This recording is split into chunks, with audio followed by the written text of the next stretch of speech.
In today's video, I want to touch on 4 companies I've been putting on my watch list. Now, in today's market, of course, markets can go up a lot during a day, red during the others. So I have a couple of companies on my watch list in case suddenly I want to change position or in case these companies just become too cheap to ignore.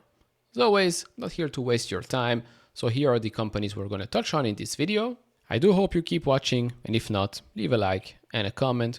Would really appreciate that. And of course, hit the subscribe button if you're new here. We're trying to reach 90,000 subscribers, so hit that button. If you want to support me even further, do check out the link down in the description and in the pinned comment to the top 10 best stocks to buy now, or go to fool.com/couchinvestor. Thank you very much. So, company number 1 I want to touch on is Asml. You can buy it in dollars, you can buy it in euros on the Amsterdam exchange as well.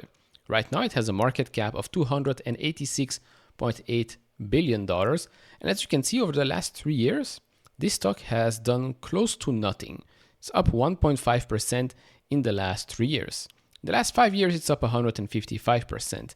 In the last 12 months, it's actually down 27.4%. And year to date, we are now flat.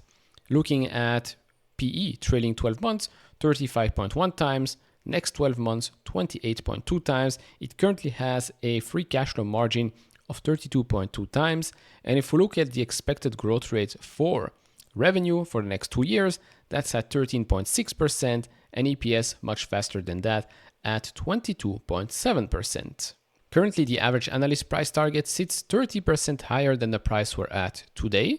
And if we look at the expected growth rate for free cash flow, well, what we can see is one. Free cash flow for fiscal 25 is expected to be down 29.4%. But then we see that jump to 53.9% and then another 19.4% year-over-year growth in fiscal year 2027. Now we know that companies like Intel, like Samsung have basically pushed back on their investments. So if those types of companies push back on those investments, it hits a company like ASML. Plus, there's also the China concentration, although the China concentration is coming down quite drastically. Now, all in all, if we zoom out a little bit, gross profit margin for this company has gone up. We're now above 50%. Free cash flow margin, as you can see, did come down quite heavily in 2023, but in 2024, we've seen a nice boost, now at 32.2%, as I said.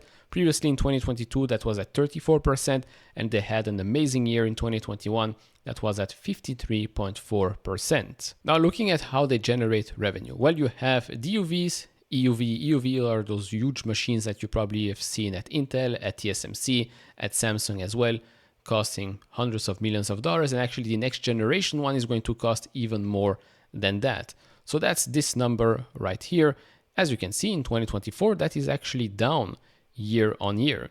What is up is DUV. So the less popular topic when talking about ASML has actually done much better in 2024. Now, if we look at the other segment, which is also an overlooked one, but one that is extremely important, that's the service and field option revenue. Basically, as their install base grows, this number will continue to grow as well. Since 2019, that has grown at a compound annual growth rate of 18.1%. EUV has grown the fastest, 24.3%, DUV 16.7%. And as I said before, China in the last year, although last quarter was a bit less, China revenue was actually 50 or 49% of the total revenue in certain quarters. But that was not always the case. And we are going to go back to where a normalized revenue split across all of those geographies. It's not going to be close to 50% China anymore. Of course, in the short term, China, tariffs, what's going on in the semiconductor industry, more build-outs, no more build-outs, less capex, more capex, those types of things will affect a company like ASML. But all in all, if you want to own a company that is high quality, I think this name should be on that watch list.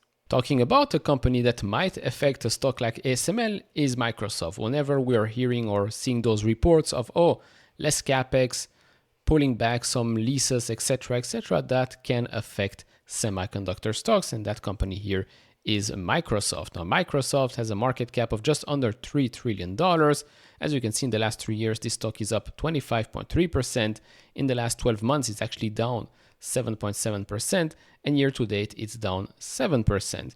If we look at PE trailing 12 months, that sits at 31.7, and the next 12 months sits at 28.5 times.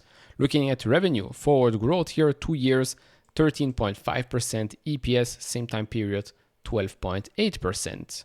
Currently here as well, the average analyst price target sits 30% higher than the price we're at today. And here, if you look at free cash flow growth, we actually see a bit of the same thing here. So in fiscal year 2025, free cash flow is expected to be down year on year. But then in fiscal 26, that's up 20.5%. And then in fiscal 27, up close to 30% year over year. Zooming out, we can see an increase in CapEx has brought down free cash flow margin, especially in 2023. Although in 2024, even with an increase in CapEx, free cash flow margin did increase a little bit. Gross profit margin did increase year on year as well, and it increased by 6.9% since 2018. And of course, with Microsoft, the big focus, as always, is going to be on cloud growth, more specifically Azure. If you look at the numbers from Q4 2024, worldwide market share, AWS sits at 30%, Azure at 21%, Google Cloud at 12%.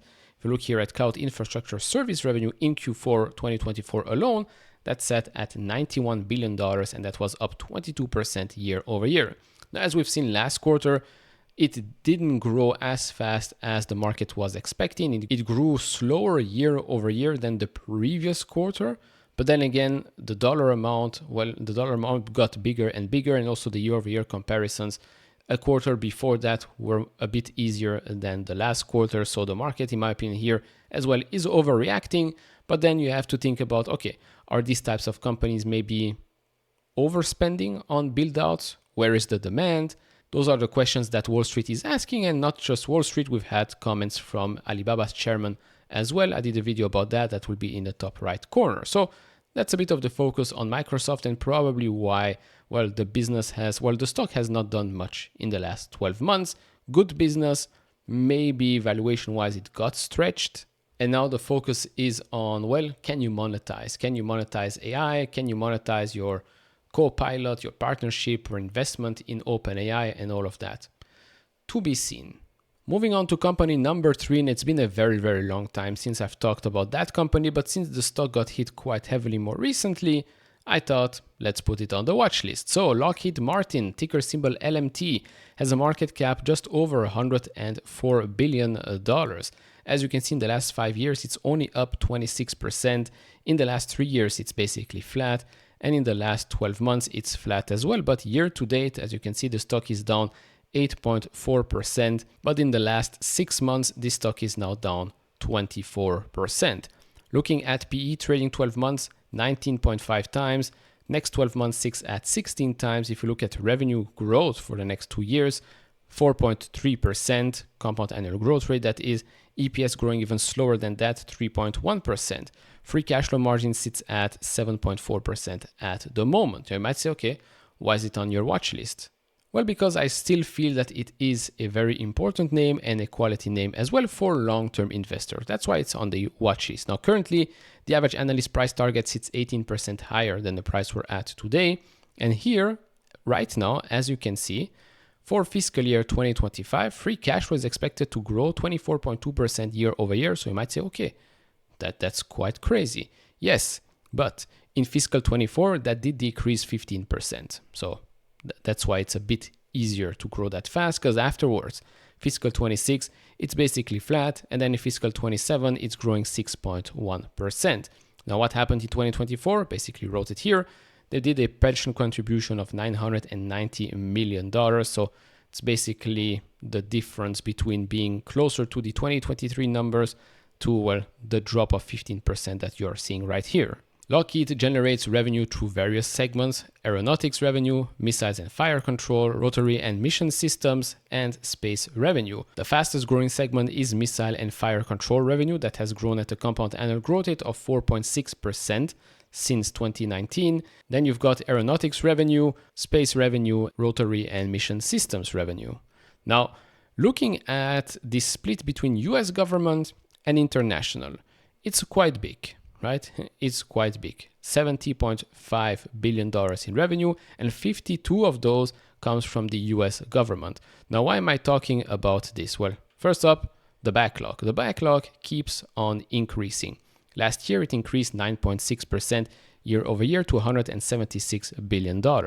But we've been hearing a lot of talks about, okay, Europe not willing to rely too much on the United States, maybe canceling some F-35 contracts, etc., etc. Okay, I still think that the F-35 is the best plane out there, but if you want to downgrade, that's fine. But here again, looking at the split of their revenue, the large majority still comes from the United States. So yes, even if, let's say, Europe and maybe some other countries might want to revisit that contract, okay, it might take a small hit, but then again, one country might fall, the other one might want to pick that contract up. Now, why is it on the watch list and not even high up on the watch list?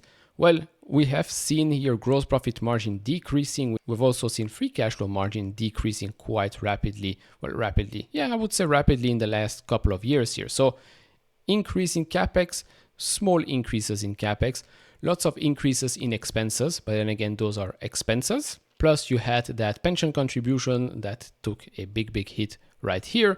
So when you take all of that into consideration, heavy investments in the business for future projects or for still ongoing contracts, you get something like this. But when will this go higher on the watch list? Probably when we're going to see gross profit margin recover, free cash flow margin recover as well. We have to go back to these levels that we've seen back here from 2019, I'd say maybe even to 2021, although I'd still be happy at around 9 to 10% or so instead of that 7.4% that we're at right now. For gross profit margin, same thing, I think should go back to above 12%.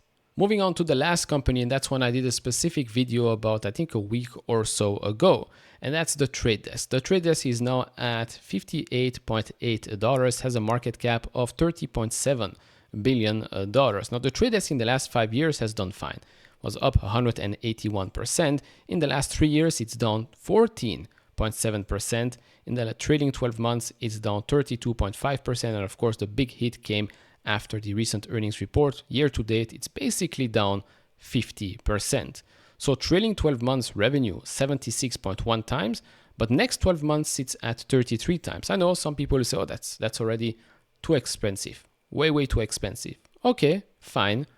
But if you look at the growth for revenue, 19.1%, if you look at EPS growing 14.7%, and then as you will see with free cash flow, well, I think a quality business like that is worth paying for. Now, to answer the question some of you had in the last video, if you think this is such a great company, if you believe that there's so much upside for this company, right now the average analyst price target sits 86% higher than the price we're at today. By the way, that doesn't mean that the stocks will always go higher and higher. No, this is just the current state of the analyst sentiment, I would say. But with the Trade Desk, like I said, it's a great company, but I already have exposure to advertising. I have exposure to advertising to the likes of Meta, the likes of Google, and of course, even Amazon. So yeah, me opening up another position with the Trade Desk, although the upside could be great, it's still a very good company. I just don't need another player in that market, if that makes sense.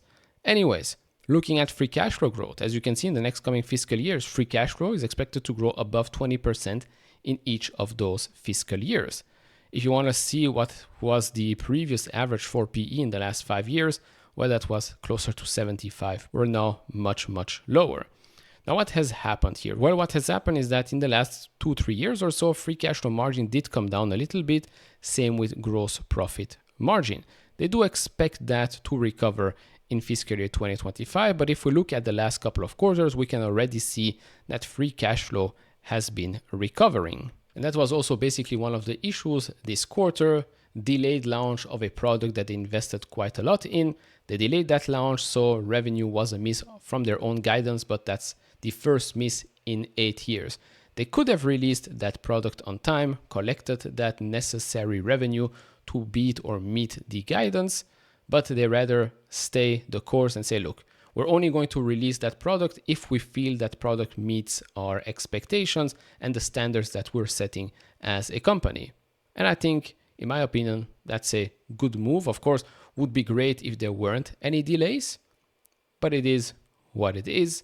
50% haircut, if you can call it a haircut, is quite aggressive in my opinion. So yeah, I think the Trade Desk is a very popular stock to own in a portfolio. If you own it, I probably think you have already added to your position after that overreaction. So all in all, those are the 4 companies on the watch list. Do you own some of them? Have you been buying some of them? Let me know down in the comment section below. Like, subscribe, do all of that, and I'll see you all in the next one. Bye bye.